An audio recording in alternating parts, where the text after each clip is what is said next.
ઘડીએ ઘડીએ સદારામ બાપાનો આભાર માનું છું કે ખરેખર આજે મારા જેવા એક યુવાનને મોદી સાહેબ જો મળવા બોલાવતા હોય, હજારો યુવાનો સાહેબ આજે એસપી સાહેબ, કલેક્ટર સાહેબ બધા જો મળવા આવતા હોય તો એ સદારામ બાપાની કૃપા છે હો સાહેબ.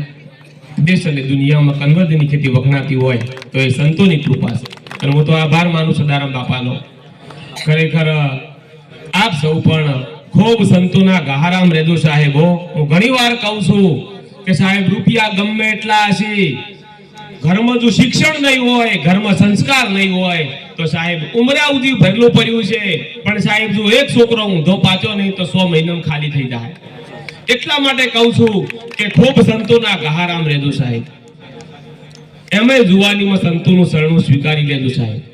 ન કે ગડપણ કાઠું છે. પછી કોઈના મનમાં એવું હોય ને કે ગંઢા થઈને જાત્રા એવું કરશે ને ગંઢા થઈને ભજન કરશે તો એ તમારો વ્યાયામ છે સાહેબ.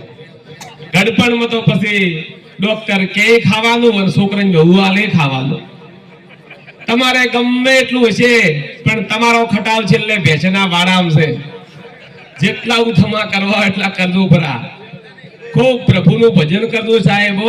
અને ઘણી વાર કહું છું કે વર્તમાનને માણો, ભવિષ્યને ભૂલી જો અને ભૂતકાળની ચિંતા છોડો. આ ધરતી ઉપર 5000 માણસો સવારે ઉઠતા જ નથી. તમારો મારો નંબર ચારે આવે કેમ ખબર કો. એટલે ખૂબ મોજ કરવાની, આનંદ કરવાનો સાહેબ. આજે ઘણા ભાઈઓ વળી પ્રભારી બળતરા હું કઈ જતા હોય છે, પાડોશી ગાડી લાવે તો આપણે ચિંતા કરવાની અને આપણને બધાને મજા ચાલ આવે. ખબર બાજુ વાળ કે હપ્તા વાળો આવે ને તારે મારે મજા આવે, મારે બટાકા હારા નીકળે ને બાજુ વાળાને ખરાબ થાય સાહેબ. આવી ભાવના ના રાખ. હું તો ઘણી વાર કહું છું કે તમે પાડોશી મને પત્ની ભગવાન ના દેખો ને તો જે ગોતતાય ના. તીરથ વરા જાપ તાપ તીરથ ગમે તે કરો પણ સાહેબ તમારો સ્વભાવની સુધરેલી કે વેત નહીં પડે.